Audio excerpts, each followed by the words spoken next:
joined now by former Arkansas Governor Mike Huckabee, who is in Tampa. Very humid there, he tells us. Governor, thanks for joining us. Well, delighted to be with you, Alan. Thanks. What is the challenge that Mitt Romney faces tonight? What are you going to be looking for? What is the hurdle he has to get over?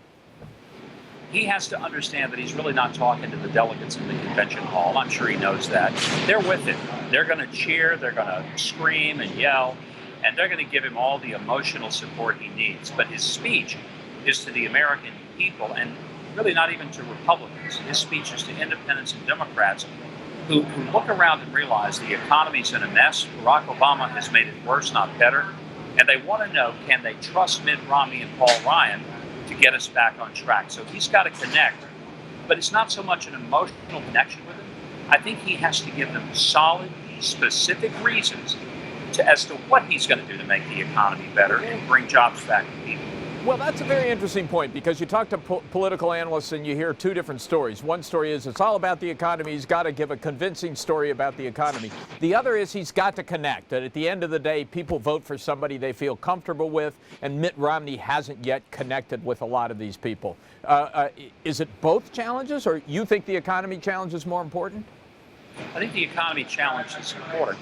I'm not minimizing the personal connection, but one of the things that if I were advising Mitt Romney, I would tell him, don't try too hard to connect. In fact, I think his smart move would go out there and talk about the 800-pound gorilla in the room. And I would just say, folks, I know a lot of people, when they hear me, they think that I'm really not connecting with them. They think I'm a little awkward, that I'm not exactly the life of the party. And let me just tell you, I'm not the life of the party, but this is no time to party. This is a time to bring in an executive team and get things fixed.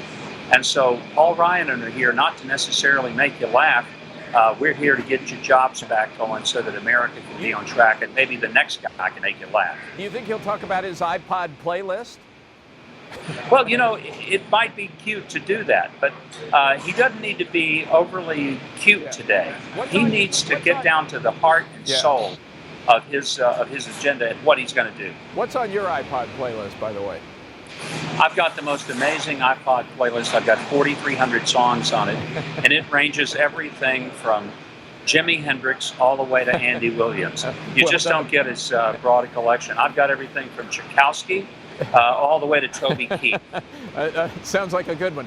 Look, 4 years ago, when you were in this race, you raised questions about Mitt Romney's Mormonism. That obviously was a problem for you 4 years ago. What's different now? Well, really, I didn't raise questions about it. Reporters thought I did. I asked a simple question in an interview with a reporter who was telling me things about the Mormon faith. I'm not that schooled on it. But do you think that's one of the reasons why he has some issues connecting? I don't think so. I don't think it's his faith. I've known a number of Mormons through my lifetime, several of them great public servants. Michael Levitt is one of my dear friends in public service. I love Orrin Hatch. I can think of other people that I've known individually through the course of my lifetime as an adult and worked with, some on issues and political things, and sometimes it's just been business relationships. I've never had a problem, and again, I've fought for 4 years this narrative that that I had an issue with Mormonism.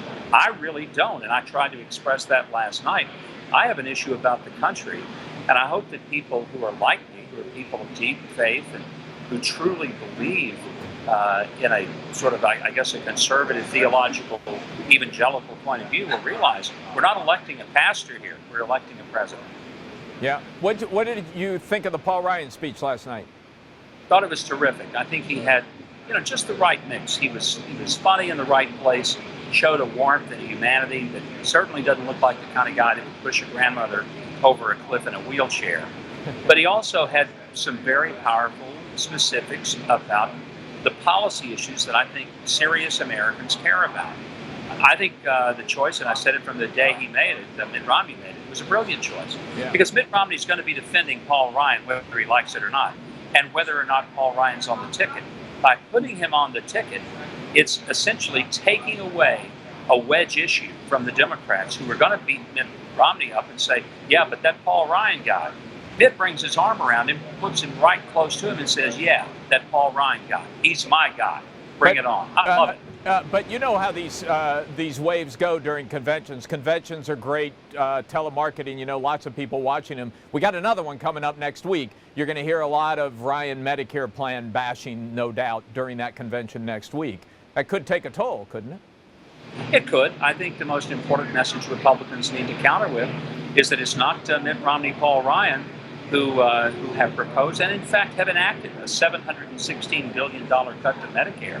If somebody wants to talk about this cut Medicare, that would be Barack Obama, not Mitt Romney and Paul Ryan. There's some truth squatting going on the morning after, raising questions, for instance, about that plant in Wisconsin that he suggested was closed because of Barack Obama, when in fact it was closed. The decision to close it was before the election.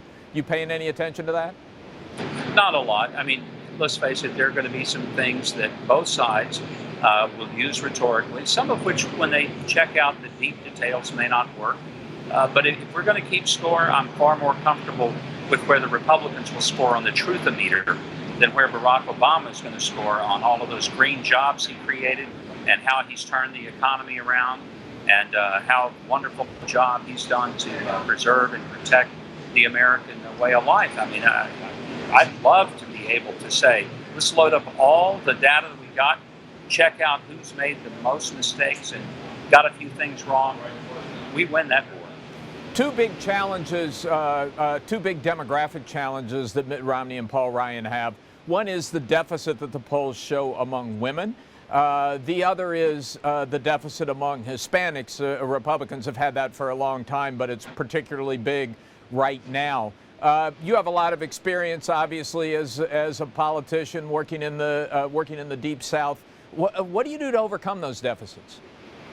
You know, my experience, and I got 48% of the African American vote in my state, so I know something about reaching out to groups that people say Republicans can't get. I got a very large Hispanic vote in my state, a large Hispanic population. The key is don't change your message, because people of color and people of different ethnicity care about the very same things everybody cares about. They want good education for their kids. They want good jobs. They want to be able to be paid well, be able to climb out of the hole and get into the middle class and maybe beyond, start businesses. You don't have to change the message. In fact, I always recommend don't change it. Be consistent, keep it the same, and don't make any differences in what you're doing. Governor Huckabee, you missed the fact you didn't get an opportunity to make this speech yourself? No, I think we're exactly where we need to be as a convention and as a party. Mitt Romney has worked hard. He has earned this nomination, and he deserves it. And so I'm delighted to go out and campaign for him and do everything I can to make sure he's the next president. Okay, Governor, thanks very much for taking some time with us. You're very welcome. It's great to talk to you.